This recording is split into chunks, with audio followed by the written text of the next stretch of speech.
أعوذ بالله من الشيطان الرجيم بسم الله الرحمن الرحيم يا أيها الذين آمنوا لا تقولوا راعنا وقولوا انظرنا واسمعوا وللكافرين عذاب أليم ما يود الذين كفروا من أهل الكتاب ولا المشركين أن ينزل عليكم من خير من ربكم والله يختص برحمته من يشاء والله ذو الفضل العظيم ما ننسخ من آية أو ننسها نأتي بخير منها أو مثلها ألم تعلم أن الله على كل شيء قدير ألم تعلم أن الله له ملك السماوات والأرض وما لكم من دون الله من ولي ولا نصير صدق اللہ العظیم۔ سابقہ درسوں کے اندر آپ نے یہودیوں کی شرارتوں کو، یہودیوں کی خباثتوں کو اور ان کے مکر و فریب کو اور ان کی شرارتوں کو سنا۔ آج اللہ رب العزت یہودیوں کی ایک اور شرارت کو بیان فرمائیں گے اور ان کے ایک اعتراض کا بھی جواب دیں گے۔ تو یہودیوں کی شرارت اللہ بیان فرماتے ہیں، اس سے پہلے ایک بات سمجھیں۔ محفل ہو، مجلس ہو، اس محفل کے اندر، اس مجلس کے اندر ہر طرح کا بندہ ہوتا ہے۔ پڑھا لکھا بھی انسان ہوتا ہے، ان پڑھ بھی ہوتا ہے، بوڑھا بھی ہوتا ہے، جوان بھی ہوتا ہے، بچہ بھی ہوتا ہے۔ اور اس محفل کے اندر کچھ لوگوں کے ذہن بڑے تیز ہوتے ہیں، کچھ لوگوں کے ذہن درمیانے ہوتے ہیں اور کچھ لوگوں کے ذہن بالکل ہلکے ہوتے ہیں۔ جب متکلم بات کرنے والا بات کرتا ہے تو ذہین لوگ اس کی بات فوراً سمجھ جاتے ہیں کہ یہ کیا بات کرنے لگا ہے۔ کچھ وہ لوگ ہوتے ہیں کہ جو بات ختم ہونے کے بعد ان کو سمجھ آتی ہے، کچھ ایسے لوگ ہوتے ہیں جن کو بات ختم ہو جائے تو بعد میں بھی سمجھ نہیں آتی۔ تو اب اللہ کے پاک پیغمبر کی محفل میں بھی ہر طرح کا بندہ ہوتا تھا، شہری ہوتا تھا، دیہاتی ہوتا تھا، امیر ہوتا تھا، غریب ہوتا تھا، مسلمان ہوتے تھے، یہودی ہوتے تھے، عیسائی ہوتے تھے۔ حضور کی محفل کے اندر ہر طرح کا بندہ ہوتا تھا۔ اب صحابہ کہتے یا رسول اللہ راعنا، ہماری طرف بھی متوجہ ہو جائیے، ہمارا بھی خیال رکھیے کہ ہم بھی بیٹھے ہوئے ہیں محفل کے اندر، آپ کی بات سمجھ نہیں آئی لہٰذا آپ دوبارہ بول دیجیے۔ اب چونکہ محفل کے اندر ہر بندہ اپنا بھی نہیں ہوتا جی، کچھ ایسے ہوتے ہیں جو شرارتی ہوتے ہیں، کچھ منافق قسم کے لوگ بھی بیٹھے ہوتے ہیں۔ اب حضور کی محفل کے اندر صحابہ تو اپنے ہوتے تھے، کہتے یا رسول اللہ ہماری بھی رعایت کیجئے، ہماری طرف بھی خیال کیجئے، لیکن محفل کے اندر یہودی بھی ہوتے تھے جی۔ اب صحابہ کہتے راعنا، ہماری طرف متوجہ ہوئے، ہمارا خیال کیجئے۔ تو لفظ راعنا عربی کے اندر اس کا معنی آتا ہے ہمارا بھی خیال کیجئے، ہمارا بھی لحاظ کیجئے۔ تو یہودیوں کی جو زبان تھی عبرانی، تو عبرانی زبان کے اندر لفظ راعنا کا معنی ہے بے وقوف۔ اب صحابہ کہتے ہیں نا جی یا رسول اللہ راعنا، ہماری طرف بھی متوجہ ہو جائیے، اور یہودی بھی کہتے یا رسول اللہ راعنا، تو اس کا یہ مطلب لیتے اے بے وقوف ہماری طرف متوجہ ہو جائیے، الیاذ باللہ۔ اور اسی طرح محفل کے اندر یہودی ہوتے تو یہودی لفظ راعنا کو تھوڑا سا کھینچ کر بولتے راعینا، تو راعینا کا معنی ہے بکریاں چروانے والا۔ تو ان کا مطلب اور مقصد یہ ہوتا کہ راعینا اے ہماری بکریوں کے چرانے والے۔ تو اس سے حضور کی بے ادبی اور گستاخی کا پہلو نکلتا، تو اللہ نے اس بے ادبی اور گستاخی والے پہلو کو ختم کر دیا۔ اللہ نے فرمایا میرے نبی کے یارو وفادارو، آج کے بعد تم نے بھی لفظ راعنا نہیں بولنا، کیونکہ یہ یہودی لفظ راعنا بول کر اس سے وہ شرارت کرتے ہیں حضور کی بے ادبی اور گستاخی کرتے ہیں، یہ ان کا آ گیا۔ اسی طرح یہودیوں کی ایک یہ عادت بھی تھی، وہ صحابہ کو ملتے، اللہ کے پیغمبر کو ملتے، تو ہم لوگ جب آپس میں ملتے ہیں تو ہم سب سے پہلے یوں کہتے ہیں السلام علیکم ورحمۃ اللہ وبرکاتہ۔ اس کا معنی اور مطلب یہ ہے کہ تم پر اللہ کی سلامتی ہو، رحمتیں ہوں، برکتیں ہوں۔ اب یہودی ملتے تو یہودی یوں کہتے السلام علیکم، تمہاری اوپر موت ہو، تمہاری ہلاکت ہو۔ سام کا معنی موت ہے جی، تو یہودی لفظ السلام علیکم نہیں کہتے، جلدی میں جیسے عام بندہ کہتا ہے تو سلام علیکم کہتے تھے۔ تو یہودیوں کی یہ ایک شرارت ہوتی تھی سلام علیکم۔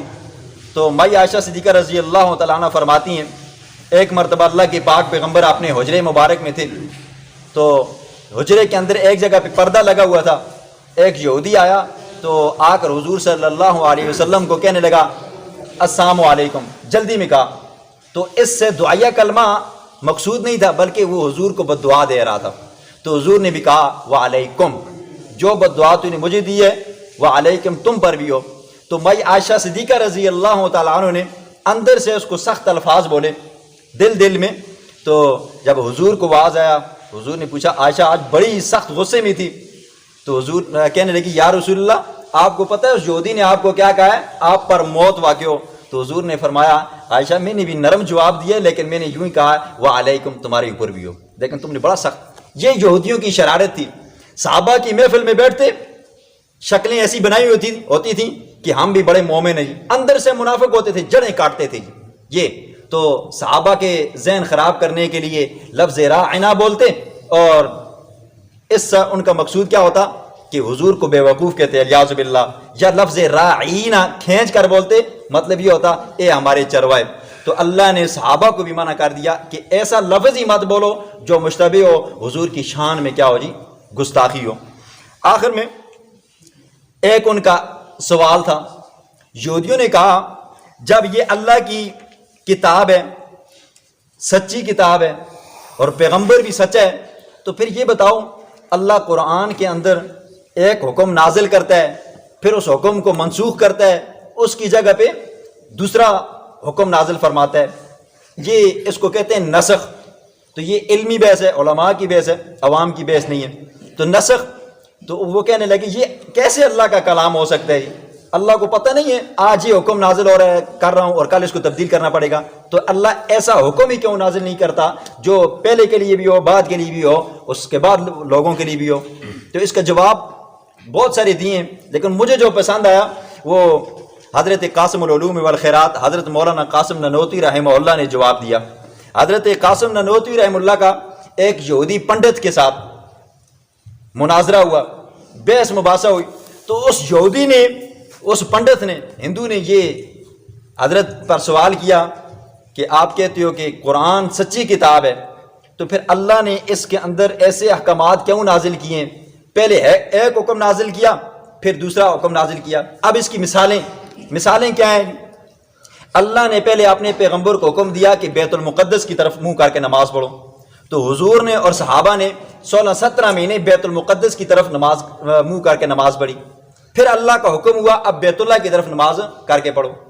پہلے اللہ کا حکم تھا کہ مسلمان اور کافر آپس میں رشتہ کر سکتے ہیں، ایک دوسرے کی بیٹیوں کا آپ ایک دوسرے کے ساتھ شادی اور کروا سکتے ہیں۔ بعد میں حکم ہوا وَلَا تَنكِحُوا الْمُشْرِكَاتِ حَتَّى يُؤْمِنَ، اب کافروں کے ساتھ شادی نہیں کر سکتے ہو۔ تو ان کا یہ سوال تھا، پہلے اللہ ایک حکم دیتے ہیں اور پھر دوسرا حکم دیتا ہے۔ تو حضرت نے بڑا کمال کا جواب دیا جی۔ حضرت نے فرمایا کہ دیکھو ایک بندہ مریض ہوتا ہے، بیمار ہوتا ہے، وہ ڈاکٹر کے پاس جاتا ہے، مریض کے پاس جاتا ہے، ڈاکٹر کے پاس جاتا ہے، حکیم کے پاس جاتا ہے۔ ڈاکٹر صاحب سب سے پہلے کیا کرتا ہے جی؟ اس کو نرم قسم کی گولیاں لے کر دے دیتا ہے جی، اور اس کو کہہ دیتا ہے کہ کھچڑی کھانی ہے، دلیا کھانا ہے یا یخنی پینی ہے، عام قسم کی غذا اور ہلکی سی دوا لکھ دیتا ہے، اور حکیم بھی یہی کرتا ہے۔ پھر اس بندے کا جب وہ کورس پورا ہو جاتا ہے، اس کے بعد پھر ڈاکٹر کے پاس یا حکیم کے پاس جاتا ہے۔ اب ڈاکٹر تھوڑی سی ہیوی قسم کی گولیاں لکھ دیتا ہے، ٹیکے لکھ دیتا ہے، انجیکشن اینٹی بایوٹک دینے لگ جاتا ہے۔ اب اس کو کہتا ہے یہ دلیا کھچڑی وغیرہ نہیں کھانی، اب کچھ طاقت والی چیزیں کھاؤ۔ پھر اس کے بعد جب اوپر اور جاتا ہے، اوپر والے اسٹیپ پہ اب ڈاکٹر وہ پچھلی والی نسخہ پھر تبدیل کر دیتا ہے۔ اب بتاؤ کوئی بندہ اعتراض کر سکتا ہے اس ڈاکٹر نے پچھلی مرتبہ یہ گولیاں دی، اس سے پچھلی مرتبہ یہ گولیاں دی، اس سے پچھلی مرتبہ یہ غذا دی؟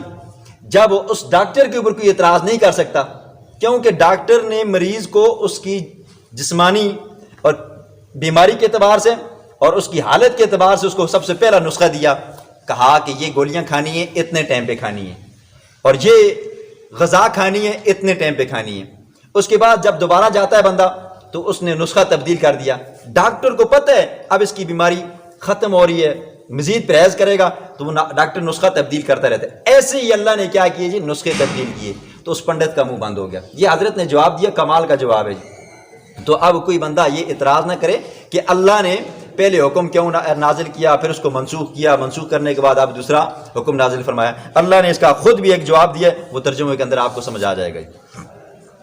بسم اللہ الرحمن الرحیم، یا ایھا الذین آمنوا، یہ پہلا مقام ہے جی جہاں پر اللہ مسلمانوں کو کہہ رہا ہے اے ایمان والو جی۔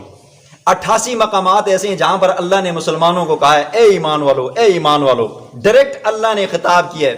حضرت عبداللہ بن مسعود رضی اللہ تعالیٰ عنہ نے حضور اکرم صلی اللہ علیہ وسلم کو کہا یا رسول اللہ مجھے کوئی اچھی سی نصیحت کرو۔ اللہ کے پیغمبر نے فرمایا عبداللہ بن مسعود جب قرآن کی تلاوت کرو اور کرتے کرتے جب جہاں پر آ جائے یا ایھا الذین آمنوا، وہاں پر خوب توجہ کے ساتھ دل جمی کے ساتھ بیٹھا کرو اور دل میں یہ تصور کیا کرو کہ اللہ تمہیں خطاب کر رہا ہے، تمہیں یوں خود کہہ رہا ہے اے عبداللہ بن مسعود یہ کام کرو اور یہ کام مت کرو۔ یہ اللہ کے پیغمبر نے نصیحت فرمائی۔ یا ایھا الذین آمنوا، اے ایمان والو، لا تقولوا، تم مت کہا کرو راعنا، لفظ راعنا۔ کیوں؟ صحابہ کی نیت کیا ہوتی تھی؟ خالص ہوتی تھی، اور یہ جملہ بھی جو ہے زبردست ہے جی۔ اور صحابہ کی نیت، صحابہ کا اخلاص بھی کیا تھا جی، اللہ کو بڑا پسند تھا، اسی لیے اللہ نے فرمایا نا یہی لوگ ہیں جی کامیاب ہو چکے ہیں، میں ان سے راضی، یہ مجھ سے راضی ہیں۔ تو اللہ نے اپنے پیغمبر کے صحابہ کو کہا صحابہ تمہارا لفظ بھی اچھا ہے، تمہاری نیت بھی اچھی ہے اور تمہارا انداز بھی اچھا ہے، لیکن یہ یہودی اس لفظ سے ناجائز فائدہ اٹھاتے ہیں، لہٰذا تم بھی یہ مت بولا کرو۔ وقولوا، اور کہا کرو انظرنا، ہماری طرف دیکھیے نا یا رسول اللہ، واسمعوا، اور اللہ کے پیغمبر کی باتیں غور سے سنا کرو، وللکافرین، اور کافروں کے لیے عذاب علیم، دردناک عذاب ہے۔ ما یود الذین، نہیں چاہتے وہ ذرہ برابر بھی کافر پسند نہیں کرتے، الذین، وہ لوگ کفروا جنہوں نے کفر کیا، من اہل الکتاب، اہل کتاب میں سے، وللمشرکین، اور نہ مشرک، نہ یہودی چاہتے ہیں اور نہ مشرک لوگ چاہتے ہیں، ان ینزل علیکم، یہ کہ اتارا جائے تمہارے اوپر، من خیر، کوئی بلائی، من ربکم، تمہارے رب کی طرف سے، کوئی بھی بلائی تمہارے رب کی طرف سے تم پر اتاری جائے۔ یہ کافر، یہ مشرک نہیں چاہتے مسلمانوں کو کوئی اچھی بات پہنچے، آج بھی نہیں چاہتے جی یہودی کہ مسلمان کامیاب ہوں، مسلمان ترقی کریں، مسلمان اوپر آئیں، وہ چاہتے ہیں مسلمانوں کو نیچے دو جی، آج بھی یہ چاہتے ہیں۔ اور واللہ یختص برحمتہ من یشاء، اللہ رب العزت خاص کرتا ہے برحمتہ، اپنی رحمت کے ذریعے، من یشاء، جس کو چاہتا ہے۔ یہودیوں کو ایک یہ بھی جلن تھی جی، وہ اس بات سے بھی جلتے تھے کہ اللہ نے شروع سے نبوت بنی اسرائیل کے اندر نازل کی ہے، اسحاق علیہ السلام کی اولاد کو دی ہے، یہ اسماعیل کی اولاد کے اندر اللہ کا پاک پیغمبر آ گیا، تو وہ نہیں چاہتے تھے یہ ایسا کیوں ہو گیا جی، یہ اندر سے جلن تھی۔ تو اللہ نے فرمایا یہ اللہ کا خاص چناؤ ہے، اللہ اس بندے کے دل کو دیکھتا ہے جسے اللہ پسند کرتا ہے، پھر اس کے پسند کرنے کے بعد دل صاف ہے اللہ اس کو چنتا ہے۔ تو اللہ نے روئے زمین کے اندر ایسے لوگوں کو چنا، پھر چننے کے بعد ان کو پیغمبر بنایا جی۔ واللہ ذو الفضل العظیم، اور اللہ بڑے فضل والا ہے۔ ما ننسخ من آیت، میرے سنا محمد الرسول اللہ، ہم نہیں منسوخ کرتے، جو بھی منسوخ ہوتی ہے آیت، او ننسیہا، یا ہم اس کو بلا دیتے ہیں، نأتی بخیر منہا، یا ہم اس کی جگہ پہ کوئی اور بھلائی والی چیز لے آتے ہیں، او مثلہا، یا اس جیسی لے کر آتے ہیں۔ الم تعلم ان اللہ علی کل شیء قدیر، کیا آپ نہیں جانتے ہو اللہ ہر چیز کے اوپر قادر ہے۔ الم تعلم، کیا آپ نہیں جانتے ہو کہ ان اللہ، بے شک اللہ، لہو ملک السماوات والارض، زمینوں آسمانوں کی بادشاہت، زمینوں آسمانوں کا اختیارات اللہ کے پاس ہیں۔ وما لکم، اور نہیں ہوگا کافروں کے لیے، وَمَا لَكُمْ اور نہیں ہے تمہارے لیے، مِن دُونِ اللَّهِ اللہ کے سوا میں وَلِيٍّ کوئی کارساز، کوئی حمایتی، جو دن قیامت کے جب اللہ پکڑے گا، پکڑنے کے بعد کوئی بندہ ایسا نہیں ہے جو زبان سے حمایت کرے اور اللہ اس کی اس زبان کی وجہ سے اس کی حمایت کی وجہ سے اس بندے کو چھوڑ دے، ولا نصیر اور نہ کوئی ایسا بندہ جو اللہ کے ساتھ زبردستی کر کے اللہ سے تمہیں چھڑا لے۔